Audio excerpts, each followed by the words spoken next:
We're back here on a Sunday evening. A couple things have happened since the last podcast episode. First thing that happened since the last one, we'll just get into it very quickly. The Texans hired David Culley. Uh, Overall, for me, in my opinion, I don't think it's a very good hire. Do I know David Culley personally? Clearly not, but he was the Ravens wide receiver coach and pass game coordinator. That's what his title was or whatever. I mean, at least to me, I didn't think very highly of the Ravens pass game, and I didn't think very highly of the wide receivers. Now, that's not 100%, his fault by any mean, but it's not like they haven't, dedicated first round picks to that wide receiver core, and David Culley hasn't done a great job, at least, from my perspective. I've heard other Ravens fans say they don't like him either, and that they're happy that they got two third round picks for him, which is insane. I think it was like the minority thing. I'm not exactly sure how it works, but they got two third round picks for him being hired as a head coach, which is crazy because he could have been fired. But yeah, I mean, to me, I don't like the hire. So, and I don't know that it's a hire that makes Deshaun Watson any more likely to play for the team. Yeah, I mean, I agree with you. I don't like see the purpose, like not even see the purpose, but just like, if you're going to hire Culley, like, I don't know if maybe they offered to be enemy, maybe he just didn't want to take it. I wouldn't blame him for not taking the job because it's a terrible situation, but it seemed like there may have been other people out there that if they really wanted to keep Deshaun, which I think we can all agree that they're clearly not going to keep him. Like they're not going to play hardball and make him sit out the whole year and like stuff like that. They're most likely just going to trade him. There's no point in not trading him. So maybe it was just like, all right, we're not going to hire. We know we're going to trade Deshaun, so we're not going to try to get like the top guy because even if we get the top guy, maybe he rather just sits out or we still have to trade him. Like there's probably just no upside in doing that. So they probably just figured out like, let's get this guy. He's been in the NFL for a long time. I think he's been an assistant for almost 30 years, I think it was. So he definitely has been around the game, but I think he's 65 years old. It's not like most hires where they're 30, 40 years old. This guy's a lot older. He's probably a 2-year guy, maybe 3 years, but probably a 2-year guy. Then he'll get fired for the next guy. But I mean, for the Texans, I think they just know they're going to trade Deshaun. So they just said, all right, we're just going to hire this guy who's going to be here for 2 years and then he'll be gone. So I think that's kind of what they were thinking. Yeah, I mean, we'll see on what happens. For me, I mean, I know the Texans have doubled down. Casario specifically, the new GM has doubled down on not wanting to trade Deshaun. I mean, obviously, if you're the Texans, you don't want to trade him. We'll see exactly what happens. To me, I actually wouldn't be too surprised um, if Deshaun Watson had to just hold out and not play. Because if you're the Texans and you just saw Matt Stafford, which we'll talk about shortly, get traded for two firsts and a third. Granted, Jared Goff was also in that deal, but regardless, two firsts and a third for Stafford, essentially, you're like, all right, if Stafford's that, Watson's probably at least double it. Like not that he would get double that, but like his true value would probably be double that. Just because, Yeah. I mean, not only is he 8 years younger, 7 years He's younger, Deshaun's 25, and Stafford's 32, 33, so it's like 7 or 8 something years like that. Yeah. younger. Um, I mean, he's not only that, but he's probably a top three quarterback. You could I argue would, it. yeah, I would say top 5 at the least, I'd say. Yeah, like I would probably have him, at the very least in my top five. I don't think I'd have him three, but he'd probably be like between 4 to 5. Yeah. Um, so I mean, yeah, Stafford's probably like a top 12, maybe. I mean, we'll see on Stafford, but I mean, yeah, well, one thing for when Casario and I guess Culley's probably said it too, that they're not going to trade Deshaun. I mean, every organization's going to say that when they have someone who people report is unhappy with the situation, wants to be traded. I mean, Gettleman said it with Odell. They signed him to a long-term extension, and then he was asked, like, are you going to trade him? He said, we don't sign someone just to trade him. I'm pretty sure he was traded 2 weeks later. So it's the same situation. Like, of course, they're not going to say it because, even though other teams probably have called them about trades, they're not going to say it publicly just because that's how it is. But I mean, clearly I would say it's probably like a 95% chance, and it's probably even higher than 95% that he gets traded. And it's probably only a matter of time. If they don't trade him, then yeah, he definitely should sit out. I mean, there's no point in playing at that point. But I would say if he doesn't get traded before the season starts, if he does sit out, he'll get traded. during the season. It doesn't seem like there's a way that he's not traded at the end of this year. You would assume so. You would definitely assume so. It's going to be very interesting because we've never really seen a trade like this, at least that I can remember, with a 25-year-old top 5 quarterback with, plenty of years in the future gets traded for. I mean, I would assume he's not going to get traded for full value. At this point, I feel like he's getting because my full value for Watson, like, what do I think Watson should get traded for? Probably at least 4 first-round picks. Is that going to happen? I'm not too sure. Yeah, I would say he's at least, like you said, Stafford got 2. Now they did get Goff, but I would say he's at least 3 first-round picks, and then probably a 3rd-round pick, and maybe a player or just another pick. Like, he's at least worth like 4 to 5 picks in total, and I'd say 3 of those have to be first-round picks. So yeah, will he actually get traded? Like, he's probably worth four first-round picks, but will he get traded for 4 first-round picks? I mean, probably not. I can't see a team trading 4 first-round picks for him, but the Stafford deal definitely increases the price on him because, again, like you said, they get Goff, but who knows really what Goff is and his contract. So it was kind of a little bit of, it wasn't like probably total value, or he's probably, like for what Deshaun would get. But I would say, I would say it has to start at least 3 first-round picks for Deshaun. Yeah, no, I agree. We'll get into, probably the biggest news since our last podcast episode. Matt Stafford was traded from the Lions to the Rams. The trade was Stafford to the Rams, and the Rams are sending 2 first-round picks. They're not sending the ones from this year's draft because they don't have that, but next year's and the year after that, those are the 2 first-round picks are sending. A 3rd-round pick from this year's draft, and then Jared Goff is also going from the Rams to the Lions. My first instinct was, because I was walking into my dorm room and I saw the trade and I was like, wow. I cannot believe this. I was talking to my roommate about it. I was like, wow, 2 firsts, a 3rd, and Jared Goff. I was like, that is an insane amount of draft capital, already putting on to the fact that I knew that the Rams basically didn't have any first-round picks. So they've traded the last, I want to say 5 first-round picks. Their last first-round pick they actually used was on Jared Goff, who they just traded. Yeah. So that's incredible. I think I've calmed down on, it being so much. But I still think it's a lot for Stafford. I do think, people have said, like, I don't think you realize how good Stafford is. And I'm not, maybe I'm a little bit low on Stafford. But I don't think having him, I think he's probably like on the Lions, he was probably a top 15 quarterback. On the Rams, he has potential to be with McVay. I mean, he can be a top 10 quarterback. He could be better than Ryan Tannehill for sure. And some people say Ryan Tannehill is like a top 8 quarterback, which I probably don't agree with at all. I'm not really high on Tannehill, but I think he has potential to do really well. I think this team's going to be a Super Bowl contender for sure. I mean, they've got Jalen Ramsey, Aaron Donald.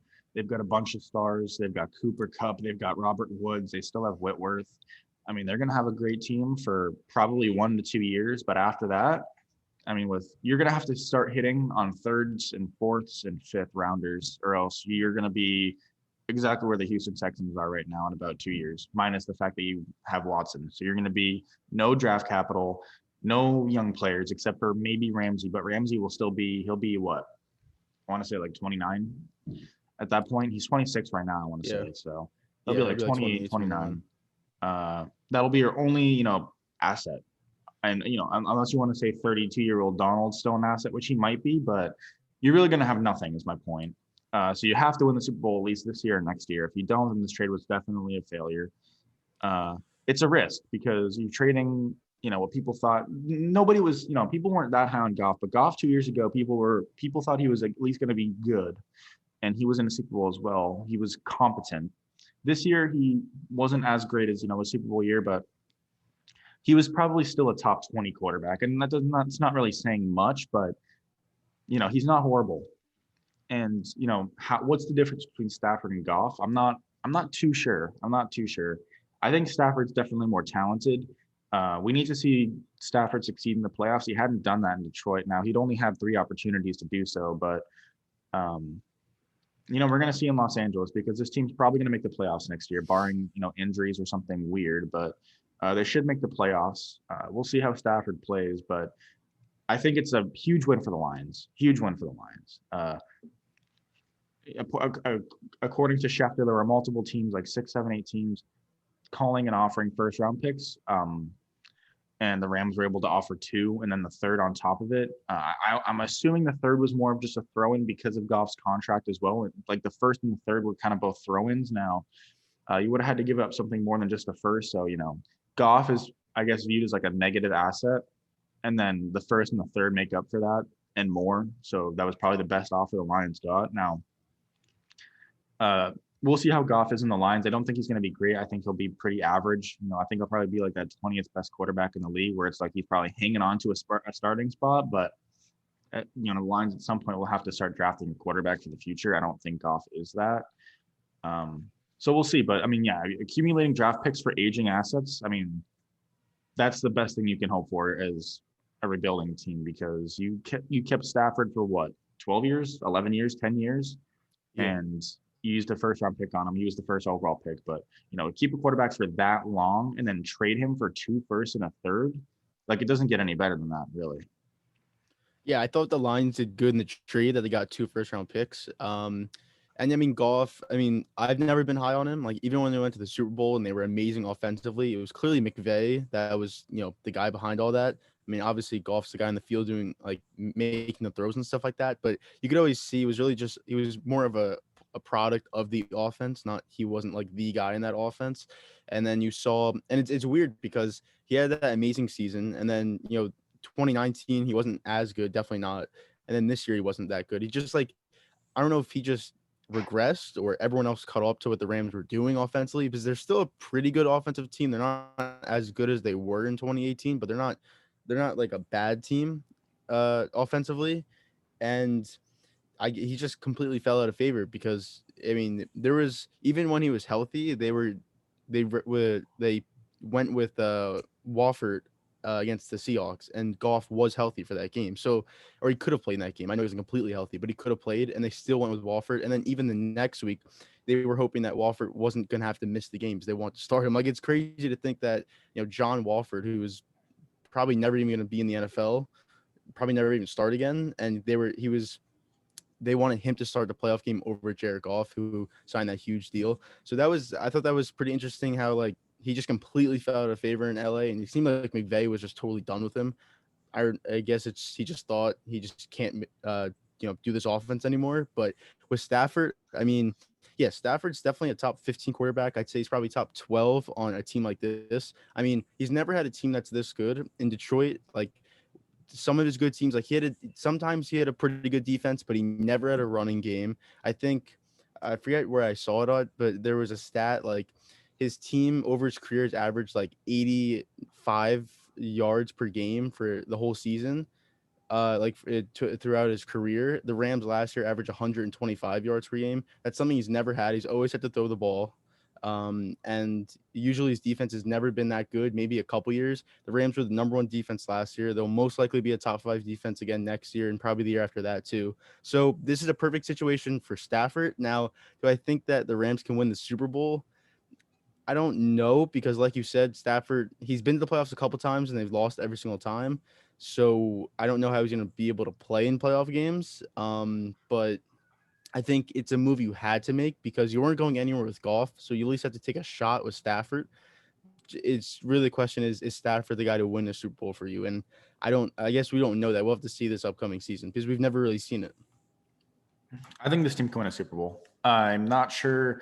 As long as Stafford doesn't have the playoff, as long as he's not cursed in the playoffs, as long as he doesn't underperform in the playoffs, this team is very talented. They'll probably, I don't know if they'll be the best defense in the league next year. We'll see how Aaron Donald is. We'll see how Ramsey plays. We'll see how the defense shapes out. But I think this will still be at least a top 5 defense in the league next year. This offense should only get better next year. I mean, I think you could get another piece offensively. I wouldn't mind getting another receiver. I think Cooper Kupp and Robert Woods they're both great. They're both talented. They're both kind of the same-ish receiver. I'd love for them to have somebody that can really, really stretch the field and really, really just be that really fast guy that kind of breaks open and kind of keeps the defense a little bit honest at times. mean, they had that guy in Brandon Cooks, but And then Brandon Cooks was traded, but yeah, I mean, I'd love to see them grab somebody like Cooks. We'll see what happens, but I think this team can definitely make the Super Bowl for sure. Uh, I'm, I mean, we'll see. McVay did wonders in the Super Bowl year we clearly with Goff, who is definitely not as good as Stafford. Stafford's, I mean, people have said it a while. I'm not as high on Stafford as others, but people have said, he's one of the most talented quarterbacks in the league. I mean, he's made some. If you look over the course of his career, and not just when he was younger, but even like over the past couple years, I mean, there's a lot of great throws he makes. I think he was like the starter. He was like the QB to start doing the no look throws, or at least one of the QBs that's still, that's able to do it. It's like Mahomes and Stafford and, maybe Rodgers, but I think Stafford's going to be. I think he's going to do very well. I think he may be in MVP talks next year. Not only because of the storyline, but I think he'll have a very good year. I don't think he's going to win MVP. I don't think he'll have that great of a year, but I think he'll, maybe get like a third place vote or something like that, or get close to it. So we'll see. We'll see. so it But seems like they're your favorite for the NFC West. Then I'm assuming. yeah, I think they're my favorite for the NFC West right now.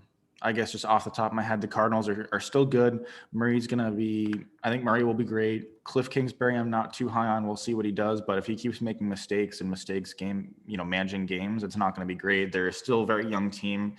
They could, get more pieces on offense and defense. So I think they'll probably finish last, but I don't think I think they'll still be a good team, as weird as it is to say.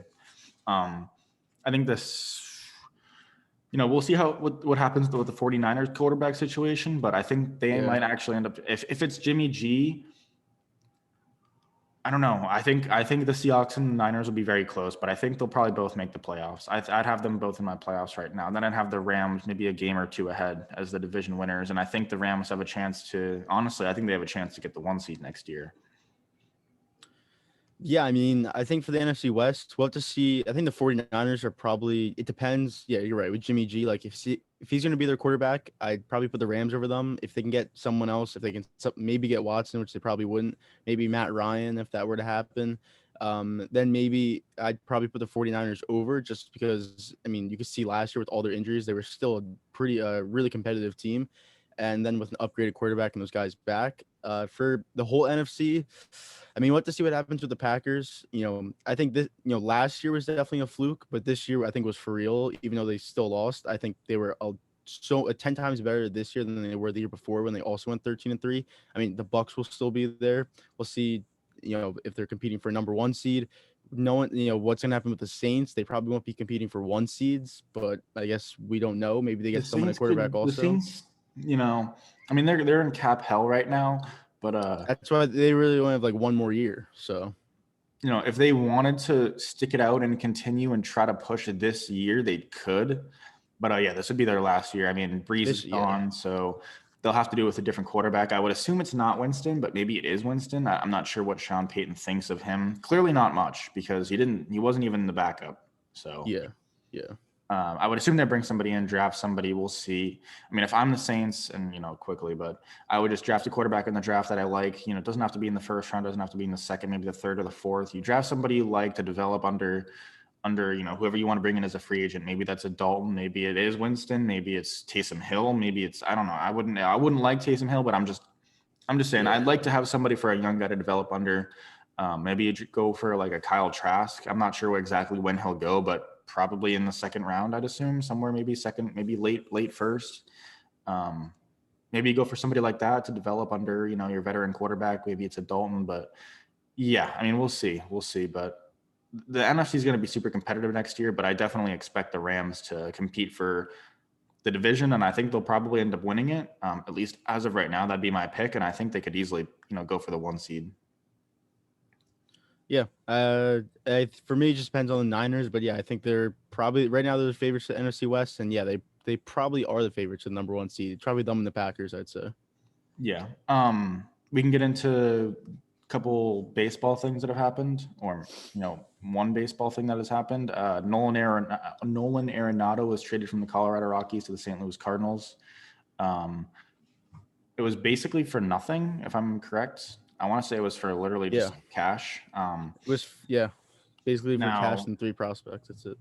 Arenado, he had a bit of a down. He definitely had a down year last year. I think he only hit like 250. I don't even Yeah. think he hit double-digit home runs. I don't know how many games he played last year. Not that was a full year or anything, but yeah, it was a bit of a down year for Arenado. But the 3 or 4 or 5 years before that, he had been competing for MVPs. He'd been arguably the best third baseman in the league. It was him and Machado for a while. Then Machado kind of fell off, and then Arenado was the best third baseman in the league, and definitely the best third baseman in the league for probably at least 2 years.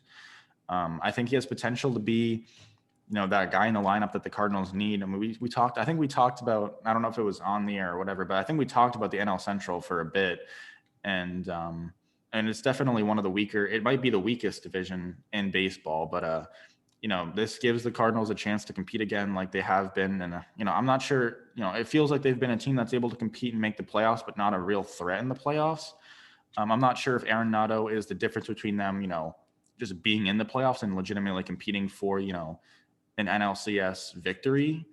We'll see what happens there. But if Arenado can be a top 3 or 5 third baseman in the league, and he can hit for, assuming it's a full season next year, if he can hit 40 home runs and hit 280 or something, I mean, that just changes his team completely for me. Or not necessarily completely, but it adds a big hitter, and it's definitely something they need to compete with like the Braves and the Dodgers and other teams like that. Yeah, I mean, I think he is the best third baseman in baseball. I know the Coors effect definitely has affected him because his home and road splits are definitely noticeable. So we'll see how he is in St. Louis, which is more of a pitcher's park anyways. So I guess we'll have to see about that. But yeah, the NL Central, it's definitely the weakest division in baseball. The Cardinals are the only team that's actually done anything. I think before maybe a couple days ago, I think it was, the total spending throughout the NL Central was $4 million. That's between 5 teams. That was even including the Cardinals. So it was only $4 million that was spent in the whole NL Central. Then they re-signed Molina, they re-signed Wainwright, and they traded for Arenado. They definitely needed something offensively. Their best hitter was probably Goldschmidt, which he's on the wrong side of 30, and he's definitely been declining since his like MVP type level years with the Diamondbacks. He's still pretty good, but he's not as good as he was. So to get a guy like Arenado in there, you have Tommy Edman, Paul DeYoung, a little bit of Dexter Fowler, I guess, Harrison Bader. You have other pieces there, but Arenado is really gonna have to put like an MVP type level season. Now his last full season, you're right, 2020 he hit 250 with 8 homers, and then he missed the last like 10 games with a shoulder injury. But the year before that, he hit 315 with 41 homers and 118 RBIs. I mean, again, I know it's Coors, but he's basically done that since like 2015 for like a 4-year stretch. He was basically putting up 35 plus homers, basically a 300 average and 120 RBIs per season. So as long as he could do, his average will most likely come down. His homers will probably come down a little bit, but he'll still hit over 30 homers, probably hit 280 at the minimum, and drive in 100 plus runs. And he's still going to play gold glove type defense, probably platinum defense at third base. So yeah, it's definitely a no-brainer. And you didn't have to give up any of your top prospects. I mean, no Carlson, no Jack Liberatore. I mean, it was basically like a salary dump from the Rockies, because they also sent $50 million to the Cardinals to pay for the remaining, I think it was 6 years, $199 million left on his contract. It was basically a salary dump for arguably a top 5 player in baseball, maybe even probably top 10, but maybe top 5 player in baseball, which is crazy to think about because, it's to give up a player like that for basically nothing it's just pretty crazy. Yeah, it's definitely, I mean, it just goes into show that, a lot of teams in Major League Sports, but I mean, some teams are just really cheap. And, I mean, not that they, not that doesn't mean anything, but I mean, in baseball, one thing that's just kind of different than the NFL and especially the NHL is just, like you can kind of go as far as your owner and, your payroll goes. Like it just, when you compare a team like the Yankees and the Dodgers to like, I mean, the Rockies or like the Marlins or some team like that, it's like it's not even like fair. It really isn't even fair. But yeah, I think it's. Well, what were you gonna say? Well, no, if you have something to say, go for it. Well, I was just gonna say one other thing from this trade is what the Rockies are gonna do with Trevor Story, because he is going to be a free agent after this season. So are they going to try to sign him to an extension, or is he going to see what just happened with Arenado, where he signed and then 2 years later he's traded?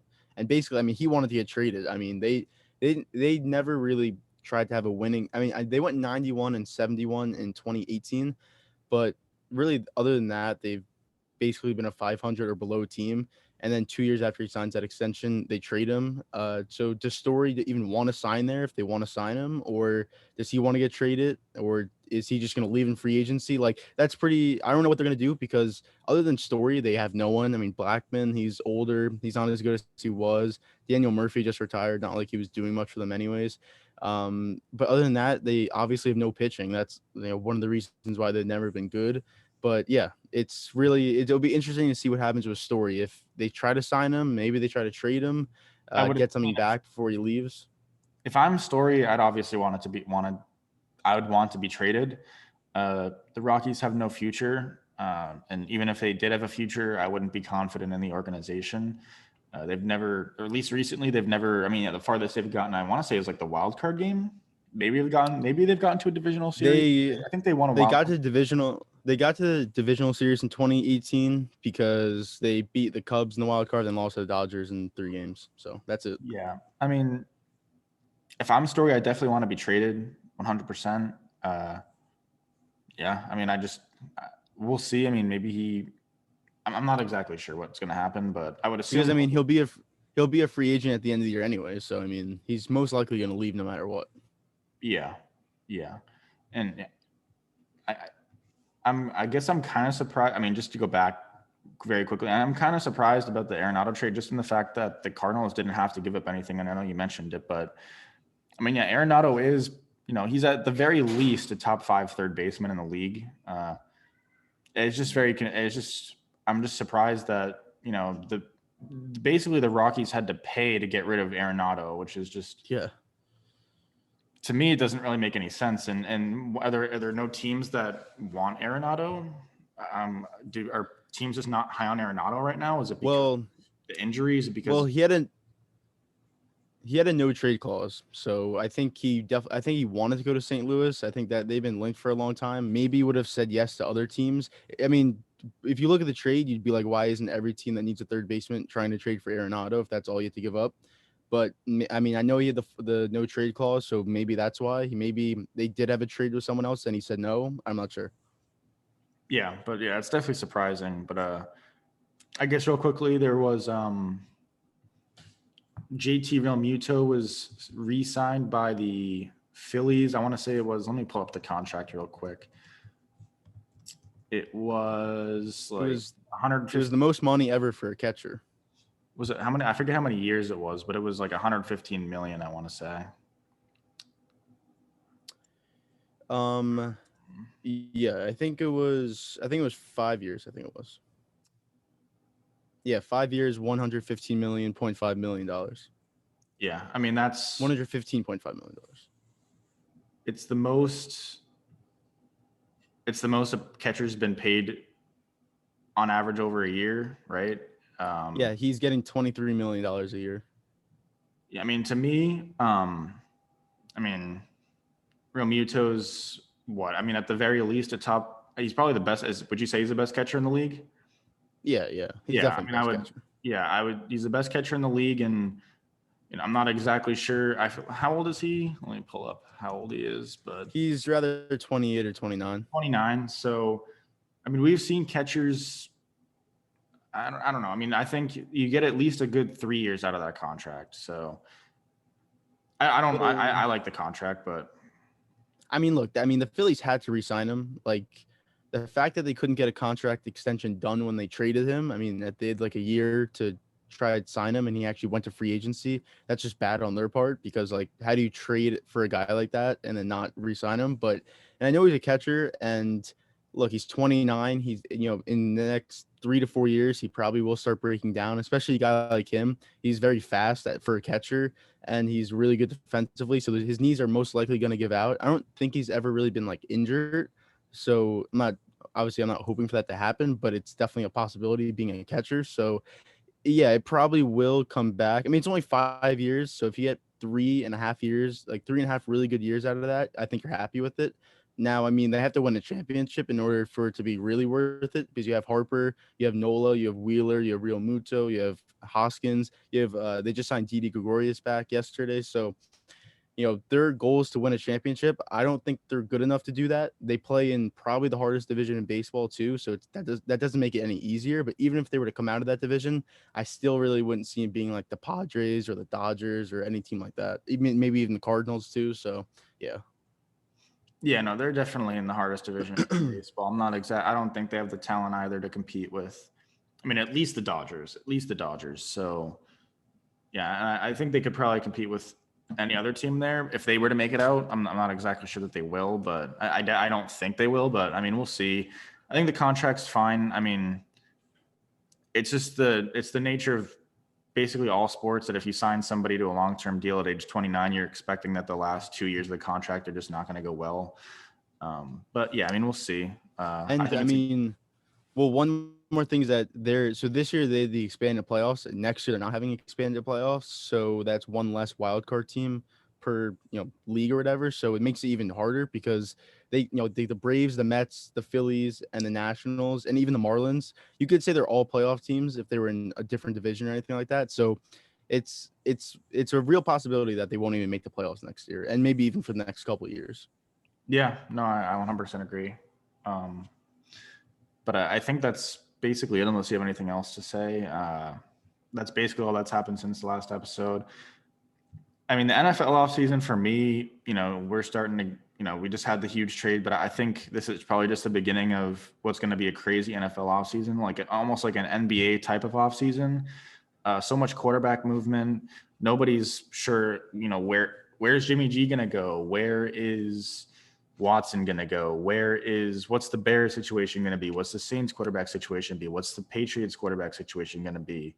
Even the Cowboys situation, isn't necessarily set in stone. There's so many teams, and we'll see what ends up happening, but I'm super excited for it. I think this is going to be now my one hope, and this is quick, is that I just don't hope that, the Watson thing specifically and all this quarterback mobility and player mobility turns into, I hope this isn't the beginning of what turns the NFL into the NBA. I don't want players, demanding trades and automatically getting their way. I don't want it to turn into the NBA where it's like, it now turns into like only 4 teams in the league can legitimately win a Super Bowl. And, it's 4 super teams with like everybody on those 4 teams. And then you see, small market teams like, what's a small market team? I'm not, name one off the top. Just think about one, like Tennessee. Tennessee, all of a sudden they can't even re-sign their own players because they just want to go somewhere else. And I don't think it's going to work out like that. The NFL is set up a little bit differently, so it's kind of harder for that to happen. But I ultimately hope that Deshaun Watson does not start a trend of, if you don't like your situation, you just don't play and you get traded for law. And I don't want to see it happen. So. Yeah, I mean, I don't like that either. Like, I don't like how the NBA is like that. You could just demand a trade and then get it instantly. The NFL won't become that. This is probably like a unique situation because one, he's a quarterback, which we really haven't seen from a quarterback, especially of his stature.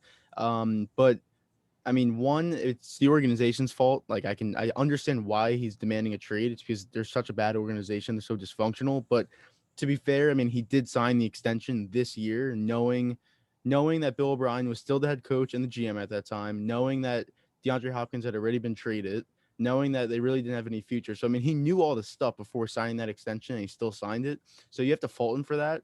But this definitely won't happen in the future because, I mean, their contracts aren't guaranteed like the NBA is. So you can, I mean, I'm not saying it's a quarterback every time, but if a guy's trying to demand a trade, you'd be like, all right, you could sit and just miss out on all that money. Or I can just cut you because you're not a guaranteed contract anyway. So I don't think it would. Now, if they renegotiate the CBA, which, I mean, they're going to do at some point. I know they just did it, but the owners wouldn't even allow them to have guaranteed contracts. So I don't think it's going to matter anyways. Yeah, I mean, it shouldn't happen. But yeah, we'll see where Watson goes anyways. I'm super excited about the offseason, but that's really it. We'll probably be back at some point in the next 2 days. Super Bowl week. I'm super excited for it. Right now, I think the Chiefs are 3-point favorites. So we'll see what happens, but we'll get into that in the next day or two or whatever. Yeah, I mean, we'll be back in the next couple of days for Super Bowl talk.